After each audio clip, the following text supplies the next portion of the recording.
नमस्कार जेंटलमैन, स्वागत आपका। मैं हूं योगेंद्र। आप देख रहे हैं बड़ी खबर में बात करेंगे बड़े दौरे की। प्रधानमंत्री नरेंद्र मोदी का पोलैंड के बाद की यानी कि यूक्रेन दौरा, और इस दौरे के अपने मायने हैं। जब पहले मॉस्को गए थे और उसके बाद में जब इटली शिखर सम्मेलन में जेलेंस्की के साथ में मुलाकात हुई तो उन्होंने कीव आमंत्रित भी किया था। कुछ घटनाक्रम आपको थोड़ा सा पीछे लेकर के जाएंगे। दौरे से पहले जब मॉस्को गए थे तो उसी दिन कीव के एक ऐसे अस्पताल में जहां बच्चों का अस्पताल था और वहां पे रूसी मिसाइल से हमला किया गया, जिसमें बड़ी संख्या में लोग हताहत हुए यानी कि मारे गए थे। तब जेलेंस्की ने कहा था कि दुनिया के सबसे बड़े लोकतंत्र के मुखिया एक ऐसे व्यक्ति को गले लगा रहे हैं जिनके हाथ खून से सने हुए हैं। और जब इसके बाद इटली दौरे पे गए प्रधानमंत्री नरेंद्र मोदी और जेलेंस्की के साथ में मुलाकात हुई तो उन्होंने आमंत्रित भी किया था। बताया जा रहा है कि उसी की वजह से ये दौरा है। लेकिन बड़ी बात यह है कि मोदी यूक्रेन ऐसे वक्त पे जा रहे हैं कि जब यूक्रेन ने रूस के ही एक बड़े शहर, जो प्राकृतिक गैस का भंडार भी माना जाता है, उस पर कब्जा किया है। हालांकि इसके पीछे की कहानी अलग है कि वाशिंगटन का कितना रोल है, नाटो की सेनाओं का कितना इसमें हस्तक्षेप है, उसके बाद में ये सब कुछ संभव होगा। लेकिन रूस इससे इतना तिलमिलाया मान के चल सकते हैं, इतना विचलित है कि सेकेंड वर्ल्ड वॉर के बाद पहला अवसर है जब रूस की धरती पर विदेशी किसी दूसरी ताकत ने कब्जा जमाया है। लेकिन चले मोदी साहब के इस दौरे के क्या मायने हैं कि पोलैंड से सीधे कीव का रुख किया, और उस स्थिति में कि जब दोनों देशों के बीच एक भीषण युद्ध चल रहा है, जो ये भी नहीं कह सकते कि निर्णायक दौर में पहुंच गया है। मोदी जी के दौरे से एक निर्णायक स्थिति में पहुंचा जा सकता है, क्योंकि जेलेंस्की के ज्यादा महत्वपूर्ण वाशिंगटन का रोल है इसमें।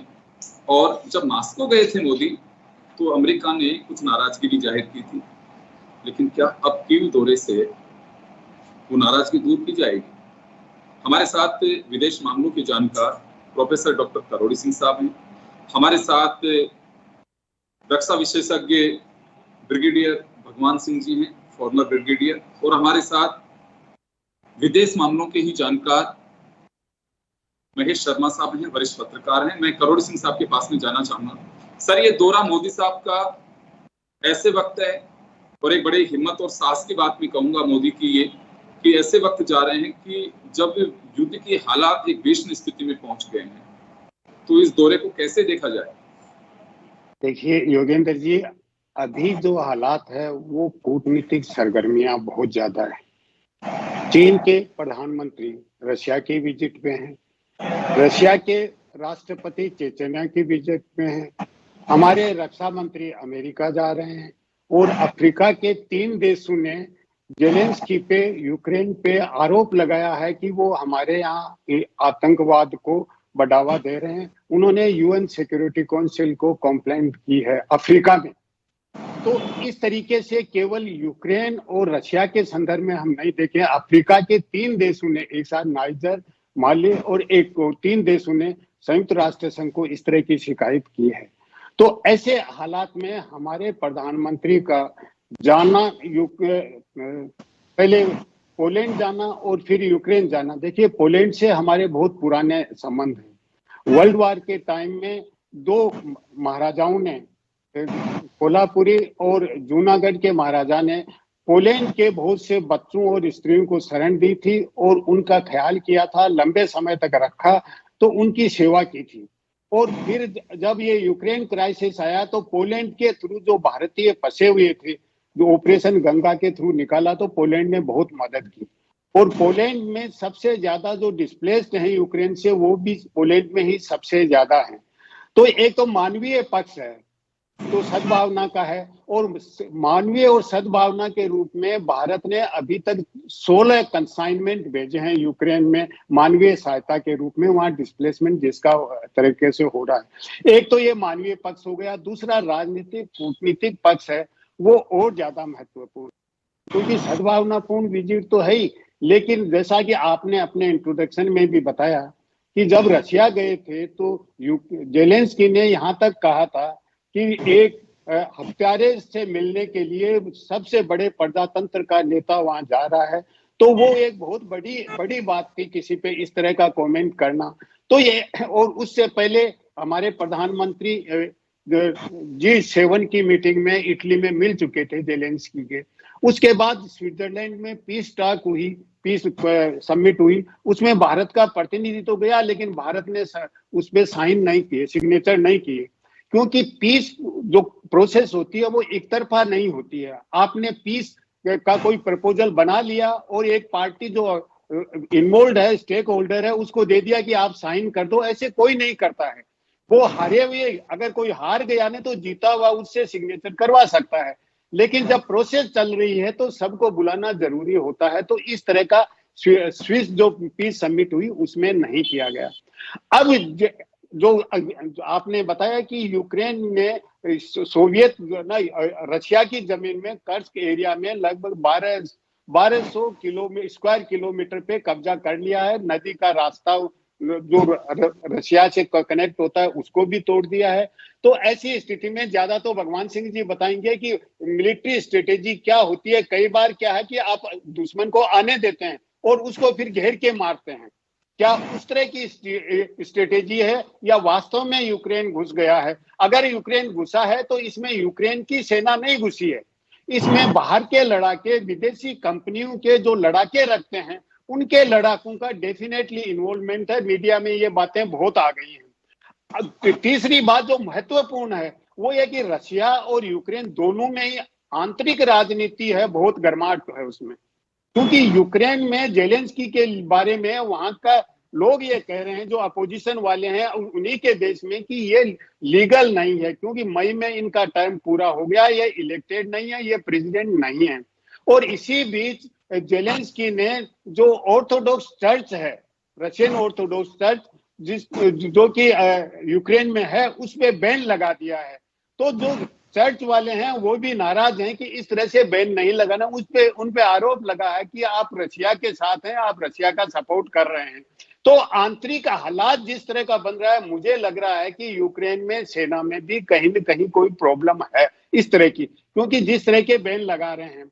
तो एक अन्य बात है, वो नाटो सहायता तो दे रहा है लेकिन प्रत्यक्ष रूप से अपनी सेना भेजने से कतरा रहा है। तो ऐसी स्थिति में अगर यूक्रेन ने रशिया में कब्जा किया है या रशिया ने अलाउ किया, जो भी स्थिति हो, लेकिन इससे यूक्रेन की बार्गेनिंग पावर बढ़ती है। अगर पीस प्रोसेस शुरू होती है तो बातचीत होती है तो, लेकिन हमारे प्रधानमंत्री क्या कोई पीस प्रपोजल लेके गए हैं? क्या बातचीत होगी? क्या टेक अवे होगा पोलैंड और यूक्रेन की विजिट से? जब 3 दिन पहले हमारे विदेश मंत्रालय ने प्रेस ब्रीफिंग किया तो हमारे जो कोरेस्पोंडेंट थे, अलग अलग अखबारों के विदेशी पत्रकार भी थे, उन्होंने बार बार घुमा फिरा के एक ही सवाल पूछा, क्या भारत के प्रधानमंत्री कोई प्रस्ताव लेके जा रहे हैं शांति के लिए? इसका टेक अवे क्या होगा? लेकिन हमारे विदेश मंत्रालय के जो प्रवक्ता थे उन्होंने एक ही बात की कि अंत में आपको बताएंगे, जो होगा हम आपसे शेयर करेंगे। तो उन्होंने कुछ नहीं बताया। तो उससे लगता नहीं कि कोई प्रस्ताव लेके गए हैं। एक तरह का सद्भावना यात्रा है मेरे ख्याल से। जी योगी। बिल्कुल, मैं भगवान सिंह जी के पास में जाना चाहूंगा। सर, जो सुब्जा शहर है इसका, रसिया का, वो एक बहुत बड़ा एक एनर्जी की दृष्टि से काफी मतलब प्राकृतिक गैस का भंडार माना जाता है। उसी पे कब्जा किया है। उससे लगने वाली जो रिवर है एक बड़ा रास्ता माना जाता है। वो सेना की रणनीति के तहत, एक सैन्य रणनीति के तहत उससे ध्वस्त कर दिया गया है, ताकि रसिया का एक कनेक्टिविटी वहां से काफी उसको इंपोर्टेंट माना जाता है, उसको भी डैमेज किया है। क्या लगता है आपको कि यूक्रेन इतना पावरफुल अचानक हुआ है? और या जैसे अभी करोड़ सिंह जी कह रहे हैं कि कई बार ऐसा होता है कि पतंग को ढील दी जाती है और उसके बाद में काटने के लिए एक्सरसाइज की जाती है, वो रुख है मॉस्को का? दोनों ही ये इसको महत्वपूर्ण माना जा रहा है। तो एक देखने वाली बात ये होगी, मोदी साहब का जाना ऐसे वक्त पे क्या कोई शांति का पैगाम लेकर के जाना, या एक सद्भावना यात्रा की तरह, या कोई फॉर्मूला दोनों के बीच में ले जा सकते हैं? क्योंकि मॉस्को में जाकर के पहले जुलाई में मुलाकात कर चुके, इटली में जेलेंस्की के साथ में मुलाकात हो चुकी है, और एक बार फिर वापस पोलैंड से सीधे हो गए हैं, 10 घंटे का सफर तय करके जा रहे हैं वहां पे। तो ऐसे में लगता क्या है कि कोई सॉल्यूशन की ओर मोदी लेके जाएंगे, या फिर जैसे अभी करोड़ सिंह साहब कह रहे हैं कि देखिए बड़प्पन दिखाने के हिसाब से और एक सद्भावना रैली की तरह, सद्भावना कोई भी दे सकता है, लेकिन अब सॉल्यूशन की ओर बढ़ने की बात आ रही है, तो क्या लगता है आपको, या अमेरिका की जिस तरह से नाराजगी जाहिर की थी उसे कंट्रोल करने की कोशिश है, किस तरह से देखें? देखिए योगेंद्र जी, बात यह है कि भारत, क्योंकि वो एक तरफा 2 साल तक जब ये युद्ध चल रहा था कभी मॉस्को गया नहीं, और जब अब बीच में गए हैं, और वो भी थोड़ा वक्त ऐसा गलत हो गया कि उसी वक्त एक बच्चों के अस्पताल पे रूस ने हमला किया और उसमें 40-50 बंदे मारे गए। और दूसरा ये स्थिति ये थी कि वॉशिंगटन में नेटो की एक मीटिंग हो रही थी, जो वार्षिक मीटिंग है उनकी, शिखर सम्मेलन हो रहा था। अब इस दौरान वो थोड़ा एडवर्स पब्लिसिटी मिली, पहली बात तो। दूसरा, वो जो जफ्फी पाई का जो सीन था, उससे थोड़ा इम्प्रेशन ये लगा कि थोड़ा भारत सेंसिटिव नहीं है कि जो वेस्टर्न कंट्रीज हैं उनकी फीलिंग क्या है, और वो उसको कोई जैसे कोई परवाह नहीं है। और जबकि ये मोदी जी की एक रूटीन, एक किस्म का कस्टम समझिए, कि वो जब भी जाते हैं तो जफ्फी पाके अगले के साथ आलिंगन से ही मिलाप करते हैं।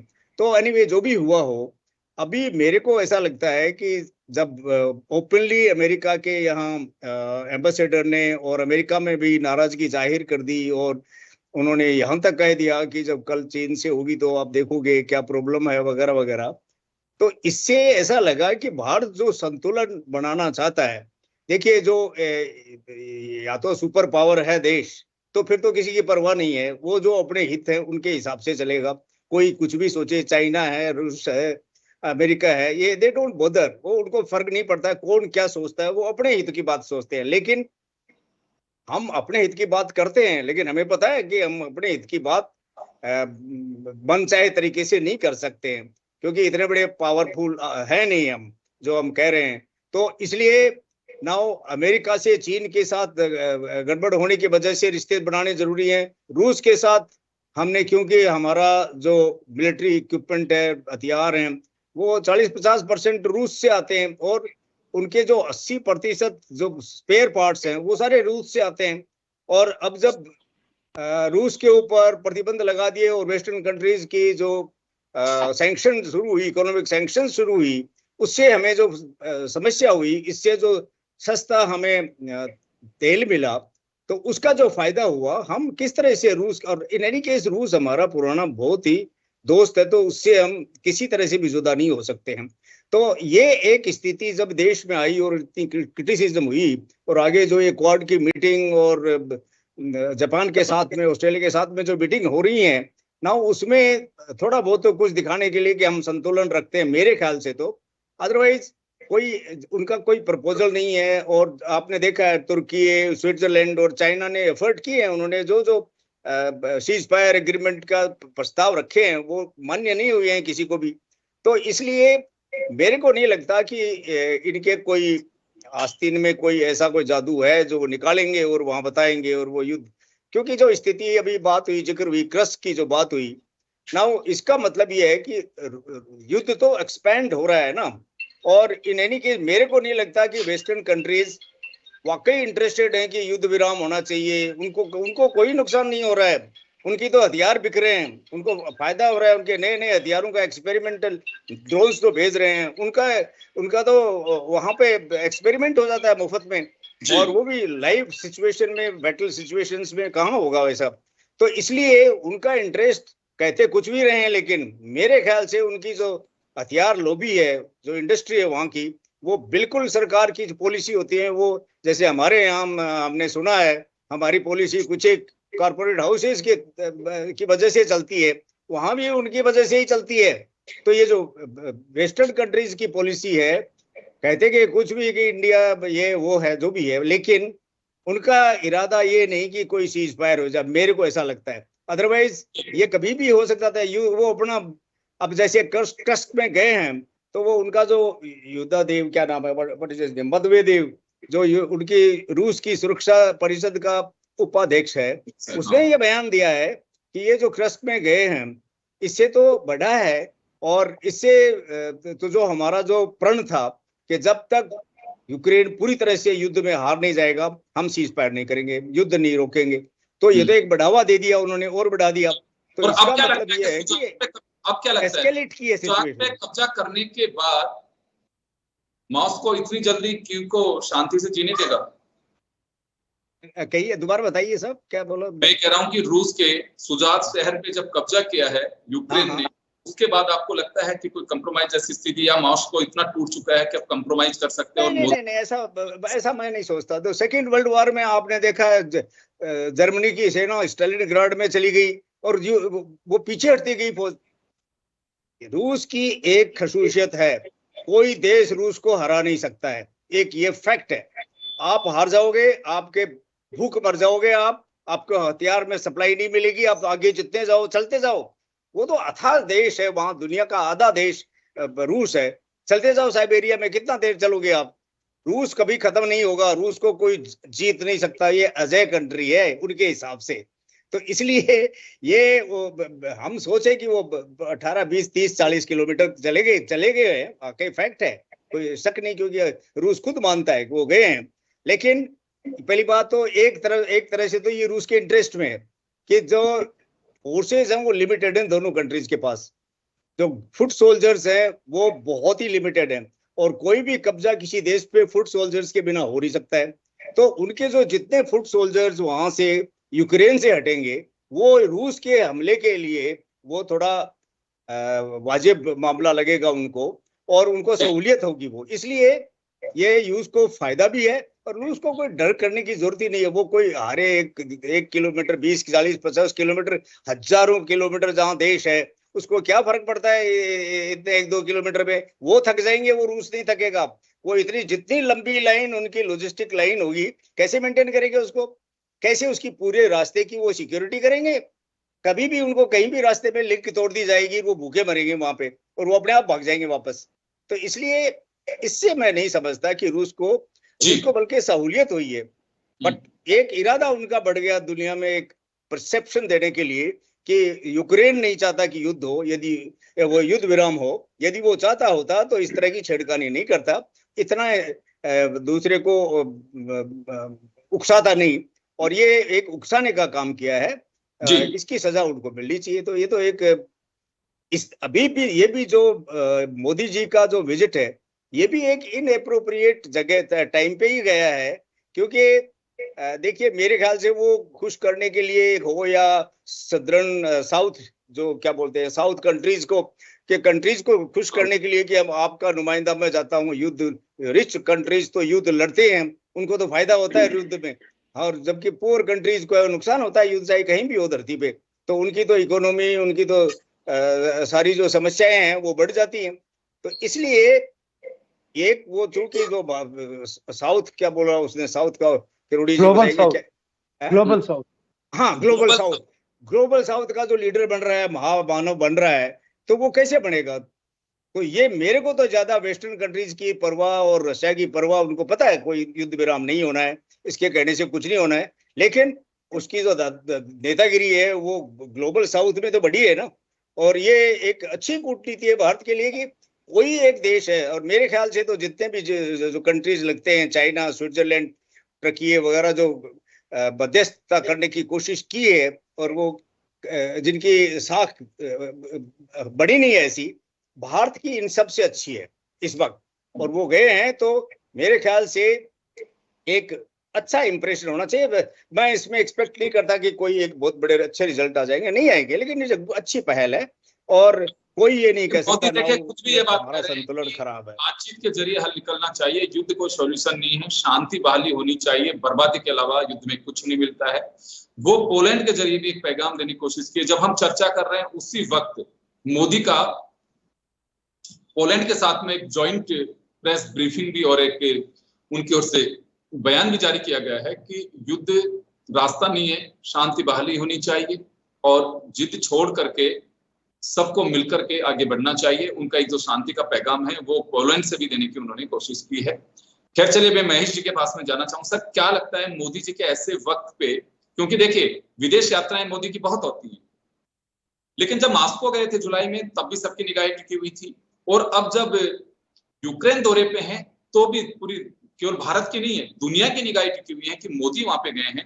और एक बड़ी हिम्मत की बात है कि ऐसे वक्त वो जा रहे हैं वहां पे जब दोनों के बीच युद्ध एक ऐसे स्तर पे पहुंच गया है जिसमें अब यूक्रेन का भी साहस बढ़ता जा रहा है कि जब सुजात शहर पे कब्जा किया तो लगता है कि हालांकि लड़ाके किराए के हो सकते हैं कि दूसरे देशों से आए हुए हो सकते हैं, लेकिन फिर भी यूक्रेन के खाते में उस शहर का कब्जा जा रहा है। तो लगता क्या आपको कि मोदी जी का यह दौरा कुछ कारगर रहेगा, या जो पैगाम लेकर के जाना चाह रहे गए हैं वो पैगाम देने के अंदर पैगाम पहुंच जाएगा, और पैगाम देना भी एक बड़ी बात होगी, एक पहल होगी। किस तरह से देखा जाए इसे? देखिए, जहां तक सवाल है इनका, मोदी की जो विजिट है, ये दोनों पोल, जो दुनिया जो आज दो हिस्सों में बटी हुई है, उसके दृष्टि से भारत संतुलन बिठाने के लिए पहुंच रहा है। और उसकी ये भी एक प्रयास रहा है कि जो भी आपके जो विवाद हैं उनका समाधान युद्ध नहीं है बल्कि शांति वार्ता है। एक दो चीज है। अब आपने ये जैसे कर्स्क पे जैसे ही मतलब यूक्रेन की सेना घुसी है और जिस तरह से वो कर रही है, तो तुरंत रूस ने कह दिया कि अब कोई वार्ता नहीं होगी। इसका मतलब शांति की पहल तो उधर से नहीं है। अब ये जैसे भी मौजूदा हालत में, जब मोदी रूस की यात्रा पे गए थे, उस दौरान जेलेंस्की और यहाँ तक कि नेटो देश, यहाँ तक कि बाइडन का भी रिएक्शन, मतलब क्या कहते हैं, मोदी के इस दौरे को लेकर के सवालिया निशान उसने उठाए थे। अब सवाल आता है कि ये ऐसे टाइम पे जा रहे हैं जब कुर्स पे मतलब धावा बोल चुका है यूक्रेन, या कहें या किसी भी सहायक देशों के वजह से, किराए के मतलब ये लड़ाकों की वजह से, कैसे भी मतलब, तो ऐसी स्थिति में भी ये एक मतलब ये मान के चलिएगा कि दोनों पक्ष अब अपने अड़े हुए हैं। मुख्य जो अगर इसके पूरे अगर पीछे चला जाए तो स्थिति ये है कि जब ये सोवियत रूस का जब विघटन हुआ था, तब ये जो यूक्रेन वगैरह जो देश थे, ये जो सोवियत कम्यून जिसे बोलते हैं, सोवियत यूनाइटेड सोवियत संघ के तो कम्यून जो देश थे, उसमें ये यूक्रेन भी शामिल था। तब इनको ये हुआ था कि आप अलग हो रहे हैं, लेकिन हम वार्ता संधि के माध्यम से आप लोगों को मतलब सुरक्षा प्रदान करेंगे। लेकिन अब चूंकि यूक्रेन के नाटो देश में या यूरोपीय संघ में जाने की वजह से रशिया को भी खतरा हुआ कि उसके दरवाजे पे मतलब नाटो आ जाएगा, और नाटो की प्रवृत्ति जो अमेरिका की जो है अपनी सदस्य संख्या बढ़ा रहा है, तो ये एक तरह से ये देख लीजिए कि दो खेमों में टकराहट वाली बात बिल्कुल बनी हुई है। वो अमेरिका पीछे हटना नहीं चाहता और रशिया उसे घुसने नहीं देना चाहता, और यूक्रेन पे अपनी पकड़ बराबर बनाए रखना चाहता है। ये शांति वार्ता तभी होगी क्योंकि यूक्रेन कह चुका है कि जब तक उसके रूस अधिकृत जो कब्जा किया है रूस ने जो क्षेत्र, जब तक वो नहीं छोड़ेगा तब तक वो मतलब पीछे नहीं हटेगा। तो ये अड़ाअड़ी की स्थिति है। बिल्कुल। अब तो आपको लगता क्या है कि दोनों तरफ से, देखिए मॉस्को जब जाकर के आए थे मोदी, तो वहां से भी बात हुई है, पुतिन से बात तो ये वाला अभी जेलेंस्की से जब बात होगी उनकी, तो वहां पे भी ये बात आएगी, कहीं ऐसा हो सकता है कि दोनों देशों की अंडरस्टैंडिंग बनाने के लिए कि एक दूसरे का कब्जा छोड़िए और उसके बाद में जो तबाही हुई है उससे पीछे हटिए। लेकिन यूक्रेन के लिए इतना सहज होगा? खैर ये बहुत आगे की बात है, फिलहाल तो मोदी के दौरे की बात कर रहे हैं, क्योंकि यूक्रेन में अमेरिका का भी दखल है, तो इतना सहज यूक्रेन के लिए पीछे हटना नहीं होगा, क्योंकि वो रिमोट से भी चल रहे हैं। हाँ, इसमें कोई दो राय नहीं। ये जो ये कर्स्क में जो इसने मतलब जो कब्जे में लिया है, तो ये उस समय समझौते के तहत मतलब अदला बदली, मतलब तुम हमारे क्षेत्र छोड़ो, जी हो सकती है उसमें, ये वाला संतुलन बिठाने के लिए। चलिए मैं माफी चाहूंगा सर, समय का अभाव में रोकना चाहूंगा सर, लेकिन मोदी का ये दौरा काफी महत्वपूर्ण कहा जा सकता है।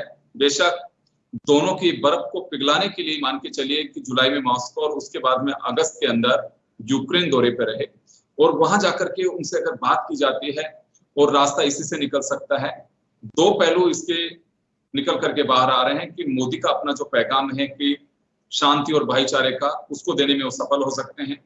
दूसरा, विदेश मामलों के जानकारों का यह भी कहना है कि मॉस्को जब गए थे तो अमेरिका ने भी नाराजगी जाहिर की थी। अब उसे बैलेंस करने के लिए, क्योंकि इटली शिखर सम्मेलन में G7 में जेलेंस्की से प्रॉमिस कर चुके थे, उनके आमंत्रण को स्वीकार किया था मोदी ने, और उसी के कारण वहां पोलैंड से सीधे कीव का रास्ता इख्तियार किया है और उस रास्ते पर वो निकल रहे हैं।